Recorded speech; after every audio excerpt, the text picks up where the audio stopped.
Thank you, Mr. Speaker. Colleagues, I rise to present to you House Resolution 69, a resolution calling on the President of the United States to reverse his decision to terminate the temporary protective status designation of Salvadorians here in the United States. It also urges him to work with Congress to find a path to legal status for the hard-working and determined Salvadorian population. Less than 10 days ago, I co-led a legislative delegation mission to El Salvador with the Speaker and my colleagues from Fresno and Carson. We met with a variety of local Salvadorians, dignitaries, and Salvadorian President Salvador Sánchez Serén.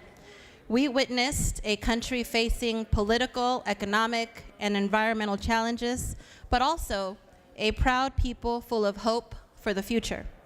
Due to natural disasters and circumstances beyond anyone's personal control, nearly 200,000 TPS recipients found refuge on our shores and in our home as their communities. The good character and values guiding all Salvadorians have added to the character of the United States and California. They have made a living in multiple fields, have created small businesses, bought homes, paid bills, paid taxes. They raise US-born children that attend our schools and are an integral part of our communities and our economy. They are a part of the American dream and have earned that dream for nearly 2 decades. The President's reversal will tear that dream apart within the next 18 months. The administration's decision to terminate their protective status was not based on any conditions in El Salvador. There was no new developments in El Salvador circumstances and no reason to rescind TPS.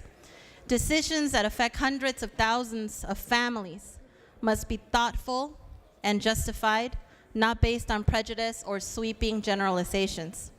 The President's recent tweets unfairly stereotyped Salvadorians as MS-13 gang members and displayed an undignified, thoughtless, and heartless approach to diplomacy that is unbecoming of the President of our great nation.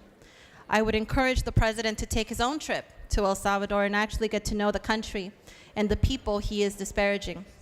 As the only California state legislator of Salvadorian heritage, it is my duty to shine light on the President's misguided statements and decisions regarding El Salvador. Salvadorians are not a drain or a danger to our society. The numbers prove just the opposite. We're a key part of the workforce and the economy. In fact, with hard work and passion, we can even join the ranks of these prestigious legislative body. The President's decision on TPS reverses decades of bipartisan foreign policy precedent.